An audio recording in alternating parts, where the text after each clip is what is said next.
Assalamualaikum warahmatullahi wabarakatuh. Salam sejahtera untuk kita semua. Hai, bagaimana kabarmu? Semoga selalu sehat jasmani dan rohani. Amin, Allahumma amin. Ingat, jangan lupa ucapkan selamat tinggal untuk mantanmu itu. Oke, kali ini kita akan membahas pembelajaran secara daring dalam materi pembelajaran Al-Quran Hadis untuk kelas 7 tingkat Sanawiyah kurikulum 2013 edisi revisi. Oke teman-teman, kita langsung pada materi yang pertama, bab 1 dengan tema Al-Quran dan Hadis sebagai pedoman hidupku. Seperti biasa, yang pertama kalian harus mengetahui kompetensi inti. Bisa dilihat di samping ini. Kemudian kalian juga harus mengetahui kompetensi dasarnya beserta indikatornya. Bisa dilihat di samping ini.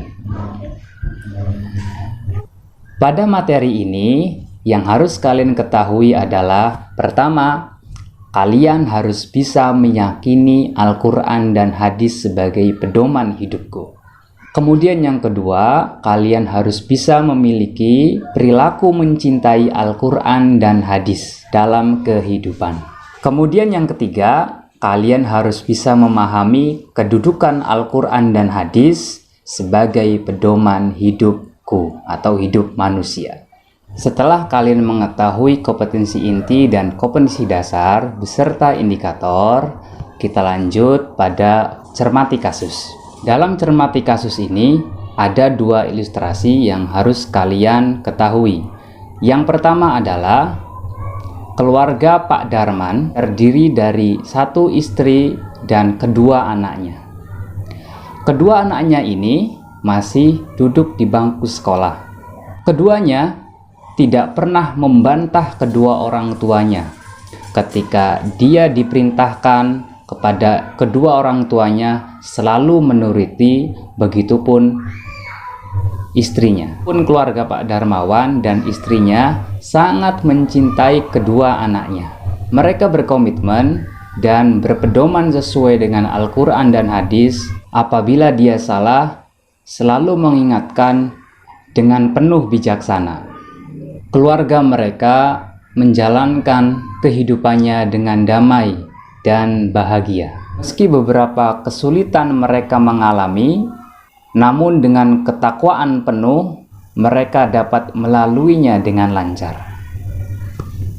Kemudian, ilustrasi yang kedua adalah, sudah beberapa hari ini Arman tidak pulang ke rumah. Arman merasa kedua orang tuanya tidak menyayanginya, sehingga dia kurang kasih sayang. Kedua orang tuanya terlalu sibuk dalam urusan pekerjaannya.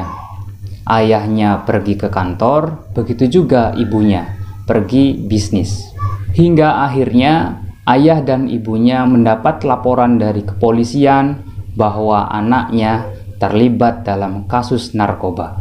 Ayahnya karena merasa benar sehingga dia menyalahkan ibunya, yang dirasa dia tidak memperhatikan dan mengurusi anaknya. Begitu pula sebaliknya, ibu menyalahkan bapak yang tidak memperhatikannya. Sehingga kasus Arman ini menjadikan hubungan kedua orang tuanya saling bertengkar. Sehingga kasus Arman ini menjadikan hubungan kedua orang tuanya tidak harmonis. Dia selalu bertengkar sampai dengan memburuk dan akhirnya mereka bercerai. Nah, bagaimana kedua ilustrasi yang tadi saya sampaikan? Sekarang ungkapkan rasa keinginan tahuanmu terhadap kedua ilustrasi tersebut. Kalian bisa melihat tabel di samping ini. Di situ ada kata tanya, kemudian kalimat tanya.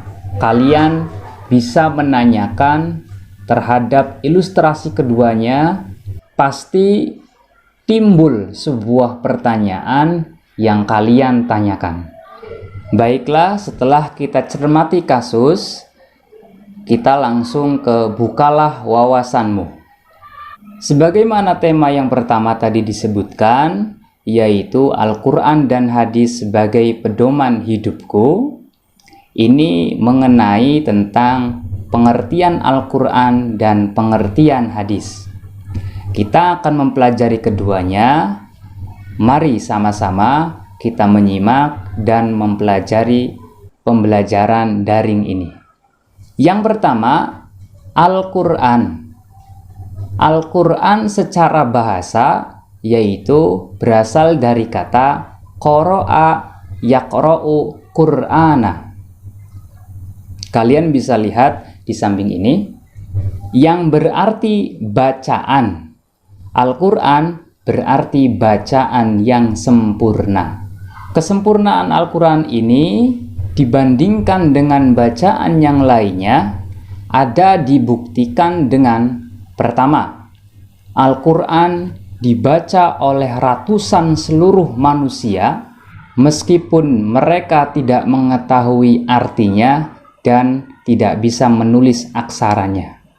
Yang kedua, Al-Quran diatur tata bacanya, panjang pendeknya, tebal tipis ucapannya, sampai dengan etika pembacaannya. Yang ketiga, Al-Quran dipelajari susunan kata dan kosakatanya dan juga makna kandungannya, atau bisa kita sebut dengan istilah tafsir.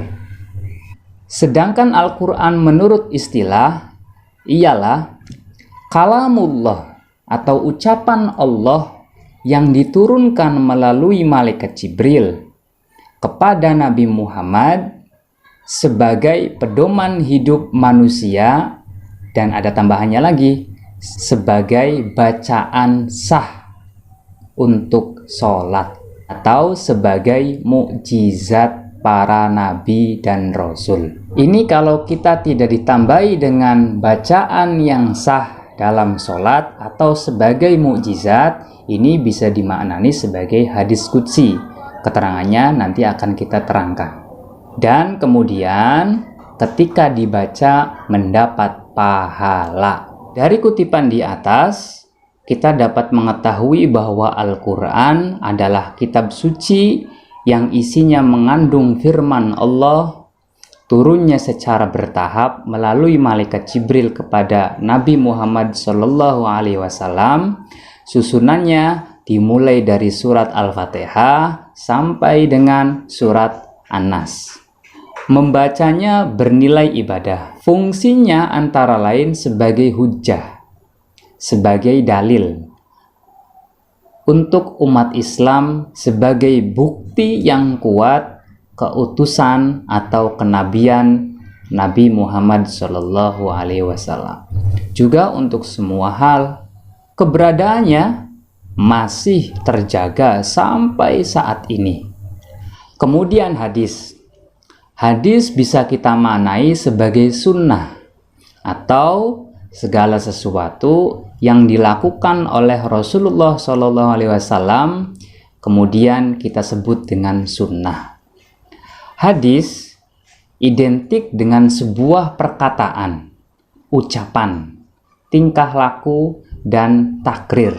Takrir adalah Rasulullah tidak melakukan, tetapi Rasulullah menyetujuinya. Baik, sekarang hadis. Hadis secara bahasa maknanya baru. Berasal dari kata hadatsa atau peristiwa, perkataan, maupun cerita. Adapun menurut istilah, hadis adalah segala sikap, perkataan, perbuatan, dan penetapan atau persetujuan, tadi kita sebut dengan takrir, yang dilakukan oleh Rasulullah SAW. Sunnah Nabi direkam dalam hadis yang dihafalkan, disebarkan, dan ditradisikan oleh para sahabat, tabi'in, hingga para ulama dan kiai yang sekarang.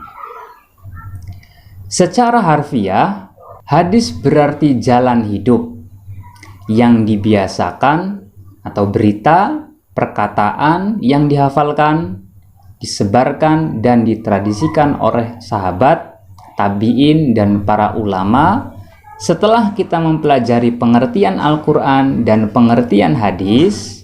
Lanjut nomor 2, yaitu keistimewaan Al-Quran. Apa saja keistimewaan Al-Quran dan hadis? Yang pertama, Al-Quran memuat sebuah ringkasan di mana kitab Allah yang diturunkan oleh para rasulnya yang berjumlah 4 ini, 3 diantaranya ini diringkas kemudian menjadi sebuah Al-Quran. Sehingga keistimewaan dalam Al-Quran itu sendiri meringkas semua kitab-kitab Allah Subhanahu wa Ta'ala. Yang kedua, keistimewaan Al-Quran adalah Al-Quran sebagai pedoman hidup manusia dari mulai lahir sampai dengan mati. Bahkan Al-Quran ini menjadi suatu pegangan untuk kehidupan di dunia dan kehidupan di akhirat. Yang ketiga, keistimewaan Al-Quran adalah Al-Quran sebagai sumber ilmu pengetahuan dari seluruh mata pelajaran yang ada di dunia. Dari mulai ada ilmu matematika, ada ilmu fisika, ada ilmu tentang bintang, ada ilmu tentang dan lain sebagainya. Itu bersumber dari Al-Quran. Jadi keistimewaan Al-Quran inilah sehingga muncul dan terdapat pelajaran-pelajaran atau ilmu-ilmu yang ada di dunia ini. Semuanya itu karena Al-Quran.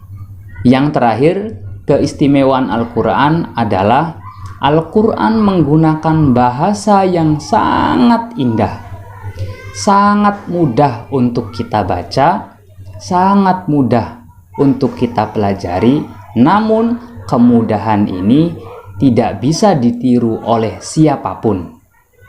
Bahkan ada orang yang ingin menandingi Al-Quran itu sendiri, dia tidak bisa atau dia musnah dengan sendirinya.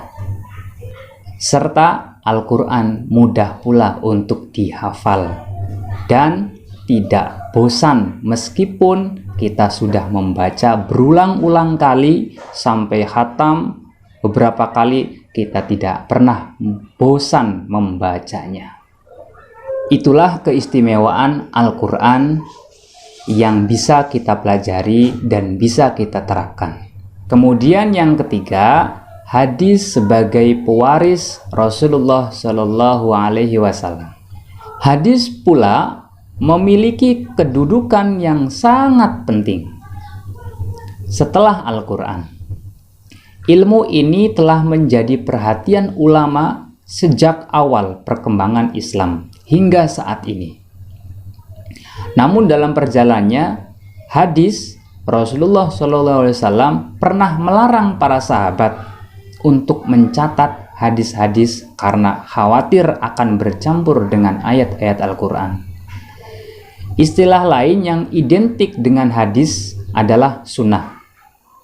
Namun beberapa ulama membedakan pengertian keduanya. Kelompok muhadisin atau bisa disebut ahli hadis mengemukakan pengertian as-sunnah adalah segala sesuatu yang dinukil dari Nabi, baik berupa perkataan, perbuatan, takrir, sifat-sifat lahir dan batiniannya, ataupun perjalanan hidup sejak sebelum diangkat menjadi Rasul, seperti bertahanus di Gua Hiro maupun sesudah diangkat sebagai Rasul. Pengertian sunnah ini yang identik dengan hadis, meskipun beberapa ulama membedakan bahwa hadis adalah segala sesuatu yang dinukil oleh Nabi Muhammad. Adapun sunnah adalah amalan-amalan yang dilakukan oleh Nabi Muhammad dan para sahabatnya, yaitu kebiasaan hidup, di masa bersama Rasulullah. Hadis dibedakan menjadi 3. Yang pertama, hadis qauli, yaitu hadis-hadis yang diucapkan Nabi Muhammad dalam berbagai bidang. Yang kedua, hadis fi'li, atau hadis perbuatan-perbuatan Nabi Muhammad sampai kepada kita melalui penukilan para sahabatnya. Kemudian hadis takrir, keadaan Nabi Muhammad yang mendiamkan, tidak berkomentar, dan tidak menyanggah, serta menyetujui apa yang dilakukan oleh para sahabatnya. Itulah yang disebut dengan hadis takriri. Oke, sekarang kita menuju ke poin 4, yaitu fungsi Al-Quran dan hadis. Al-Quran sebagai kitab Allah Subhanahu wa Ta'ala menempati posisi sebagai sumber pertama dan utama dari seluruh ajaran-ajaran Islam, baik yang mengatur hubungan manusia dengan dirinya sendiri atau hubungan manusia dengan Allah Subhanahu wa Ta'ala, atau yang biasa kita sebut hablum minallah dan hablum minan nas. Hubungan kita kepada manusia atau kepada dirinya sendiri, dan hubungan kita kepada Allah Subhanahu wa Ta'ala. Kalian bisa lihat kolom di samping ini mengenai dengan fungsi Al-Quran dan hadis. Pertama, fungsinya adalah sebagai sumber ajaran atau hukum Islam yang utama. Yang kedua, sebagai konfirmasi dan informasi terhadap hal-hal yang tidak dapat diketahui oleh akal. Kemudian yang ketiga, petunjuk hidup manusia ke jalan yang lurus tentang berbagai hal, walaupun petunjuk tersebut terkadang bersifat yang menghendaki penjabaran dan perincian, atau membutuhkan istilahnya tafsir atau isi kandungan.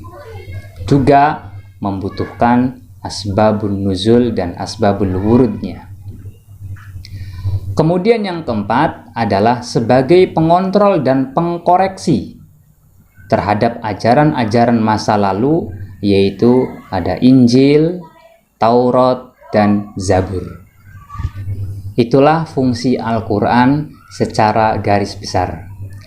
Adapun fungsi hadis secara umum adalah sebagai sumber ajaran atau hukum Islam yang kedua setelah Al-Quran. Jadi, tadi yang pertama fungsi Al-Quran, kemudian sekarang fungsi hadis. Kalian bisa melihat tabel di samping ini, fungsi hadis terhadap Al-Quran.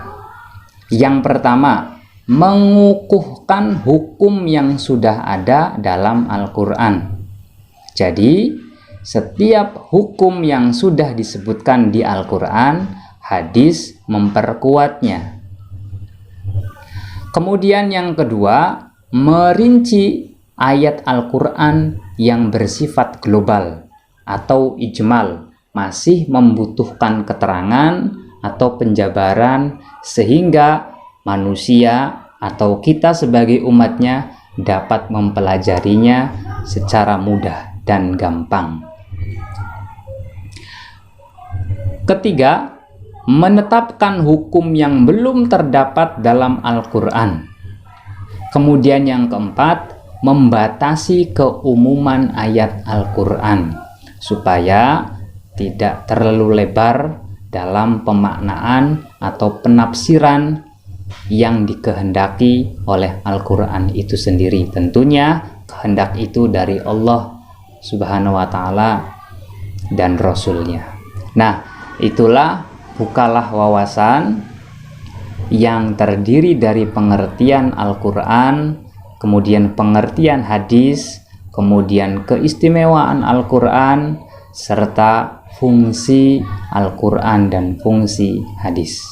Sekarang untuk menguji seberapa pemahaman kalian atas tadi yang sudah saya terangkan, coba kalian rangkum atau kalian membuat kelompok. Kalau di sekolah, kalau di rumah, ajak adikmu, ajak saudara-saudaramu untuk belajar bareng. Kemudian diskusikanlah hal-hal berikut dengan saling menghargai pendapat teman-temanmu atau saudara-saudaramu. Pertama, coba kalian diskusikan Al-Quran dan hadis sebagai pedoman hidup manusia tentu memiliki fungsi yang banyak sekali. Namun hal ini tersebut tidak dibarengi dengan pemahaman banyak orang akan cara memfungsikannya dalam kehidupannya. Untuk itu, diskusikanlah dengan temanmu tentang hal-hal yang dapat kalian lakukan dalam rangka memfungsikan Al-Quran dan hadis dalam kehidupanmu.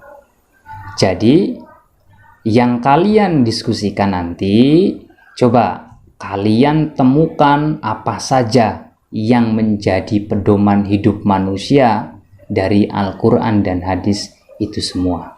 Coba kamu sebutkan saja. Kemudian, diskusi yang kedua adalah, cintakah kalian dengan mantanmu? Kepada Al-Quran dan hadis? Sebagaimana seseorang seharusnya membuktikan kecintaannya terhadap Al-Quran dan hadis. Sama kayak kamu mencintai pacarmu, apa buktinya?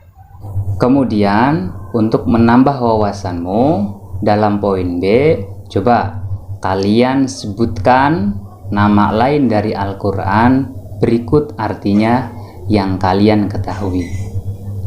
Saya kasih contoh, nama Al-Quran yang lain adalah Alkitab atau tulisan atau buku artinya. Kemudian Al-Aziz yang mulia dan lain sebagainya. Kalian coba tuliskan di kolom berikut nama lain dari Al-Quran berikut artinya. Kemudian dalam poin C adalah temukan peristiwa yang berkaitan dengan kebenaran-kebenaran dalam Al-Quran sehingga kalian coba temukan peristiwa apa. Tentunya kalian mencari sumber-sumbernya baik dari buku atau dari internet yang terjadi di sekelilingmu. Kemudian kalian catat keterangannya berikut sumber-sumbernya dari mana. Kalian cari tahu. Kemudian selanjutnya adalah akhirnya aku tahu. Setelah kalian mempelajari dari awal sampai dengan diskusi, kemudian akhirnya aku tahu. Nah, dalam materi ini atau dalam segmen ini kita merefleksikan diri. Coba di sini ada tabel yang kemudian kalian jawab iya atau tidak. Kemudian, cintakah kalian terhadap Al-Quran dan hadis? Ayo, buktikan cintanya terhadap Al-Quran dengan memilih alternatif kegiatan di bawah ini yang ingin kalian lakukan sekarang. Ini ada kolom. Pertama ada kegiatan, kemudian pelaksanaannya ya atau tidak, kemudian kendala, keterangan, serta ditandatangani oleh kedua orang tuamu. Kegiatan ini menunjukkan bahwa kalian cinta terhadap Al-Quran dan cinta terhadap hadis, maka lakukanlah hal-hal berikut tadi yang sudah disebutkan dalam tabel. Pada segmen terakhir, Mutiara Hikmah. Ini ada hadis yang diriwayatkan oleh Aisyah radhiyallahu anha berkata, Nabi Muhammad SAW bersabda, al-mahiru bil Qur'ani ma'as-safarati al-kirami al-bararati walladhi yaqra'ul Qur'ana wa yatata'u fihi wa huwa alaihi syaqqun lahu ajrani. Yang artinya bisa kalian lihat di tabel samping ini. Kedua, Al-Quran yang mulia merupakan alat pengaruh yang paling utama. Dia merupakan tali Allah yang sangat kuat, cahaya yang terang. Siapa yang berpegang teguh kepadanya, Allah akan melindunginya. Siapa yang mengikutinya, Allah akan menyelamatkannya. Dan siapa yang menyeru kepadanya, akan ditunjukkan kepadanya jalan yang lurus. Oke, semoga apa yang sudah kalian pelajari dan sudah kalian simak video ini menjadikan kalian paham atas tema yang pertama, Al-Quran dan Hadis sebagai pedoman hidupku. Ingat, kita mempunyai kewajiban untuk selalu terus belajar sampai akhir hayat. Oleh karenanya, tetap semangat dalam belajar untuk meraih cita-citamu sehingga terlaksana kelak nanti pada waktunya. Oke teman-teman, pertemuan di bab yang pertama untuk kelas 7 cukup sampai di sini. Kurang lebihnya saya mohon maaf apabila ada yang kurang jelas atau butuh pertanyaan-pertanyaan yang harus disampaikan, kalian bisa komentar di video ini. Dan apabila ada kritik atau saran untuk memperjelas materi-materi dan meluruskan materi-materi, apabila ada yang salah mohon diluruskan. Dari saya kurang lebihnya mohon maaf yang sebesar-besarnya. Terima kasih sudah menonton video ini, dan jangan lupa nantikan video-video selanjutnya yang berkaitan dengan Al-Quran dan Hadis. Wallahul muwaffiq ila aqwamit thoriq. Wassalamualaikum warahmatullahi wabarakatuh. Semangat!